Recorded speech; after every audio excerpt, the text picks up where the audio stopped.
Israel was being threatened. The whole tribe was to be annihilated.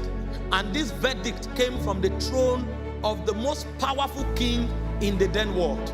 There was nothing they could do. And to make things worse, this manipulation was an act of a gang up in the corridor of power. So there's no way they can even access the king to change the matter. The only window they had was the queen. And even the man that came to talk to the queen was hoping she will use her natural powers, like her beauty and her proximity to the king. Go to the king, touch his head, and tell him about this matter. But you see, matters of state are not settled casually. It's a law that has been passed. And to make things worse, this lady does not even have the right to go into the king until she's summoned, because it's against the law. But there was something Esther knew. In Esther chapter 4 verse 16, he said, take a 3 days fast for me.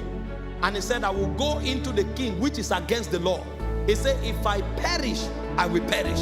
The reason is this: if God does not do something, if she enters there, she will perish. So she knew this was not a joke.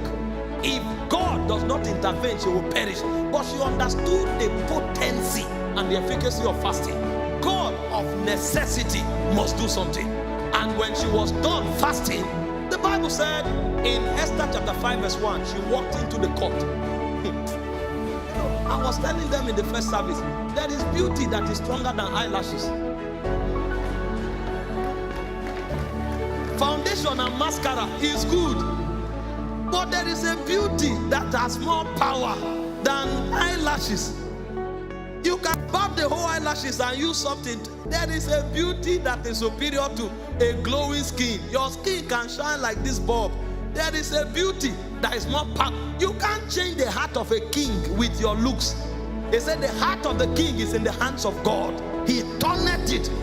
To turn the heart of a king, you need something more than physical beauty. The king sees every damsel in the kingdom. And so Esther knew, I may be beautiful, I may have all the perfumery, I may have the best of garments, which is good. Please look beautiful, especially those of you who are married. But there is something beyond beauty. The Bible said when she walked in, the king looked at her and turned his staff. Come. And before she ever made a statement, that's what got me intoxicated. The king said to her, what do you want? Before she answered, the king said, anything you ask, I will give you. Before she asked, the king said, even if it is up to half of my kingdom. What power is this? What do you want? At least logic and reason demands that you wait if it's something you can do, or if it's something you are willing to do. You didn't stop there. You tell her you will answer. Oh God,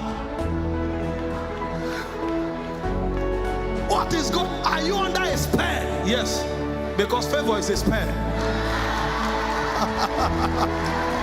Favor is a spell. And instantly a law was overturned. It's called the power of favor. How can a believer be stranded? We have too much advantage. We have too much advantage. We are not just tapping into it. It doesn't matter if 500 people applied. Yes, some studied in Harvard, some studied in MIT. In addition to your certificate, come with favor. Come with favor. Come with favor. By the time they judge you based on merit, they will now go into an economy that is superior to merit. It's called favor. I said favor does three things. Number one, favor opens your heaven.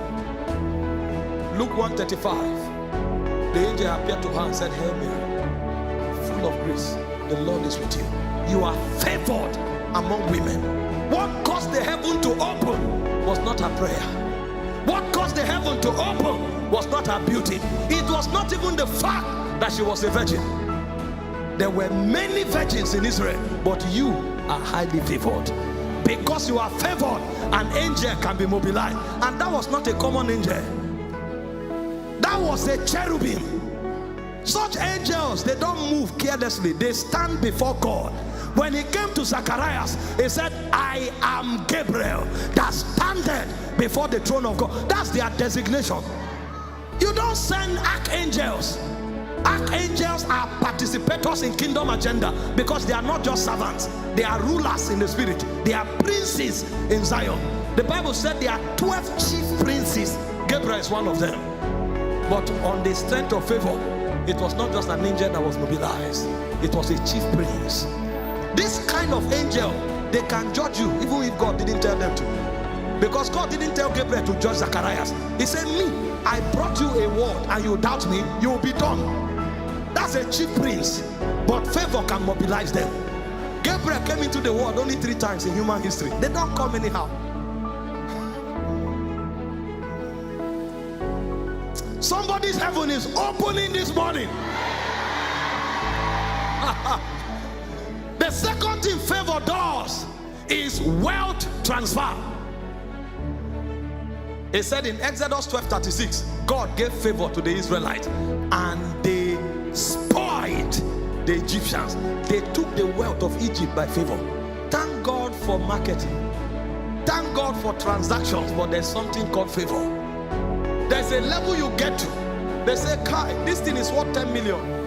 But we know you will struggle to do something, so take 20. And you are wondering, why? It's favor.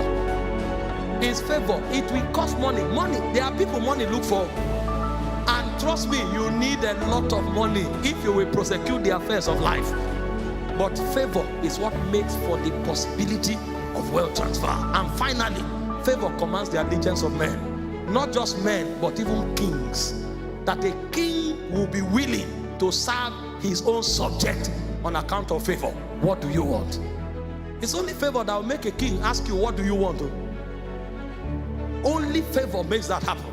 And so when a man begins to fast beyond meeting a time allocation, there's something he's generating. Why do we teach these things? To create a consciousness. Because the power of God moves in the direction of your consciousness. It's not about the 6 to 12, the 6 to 3. That time of separation, something is happening to you. And when you stand up, you can be rest assured that you left with a power. And the first of that power is called favor.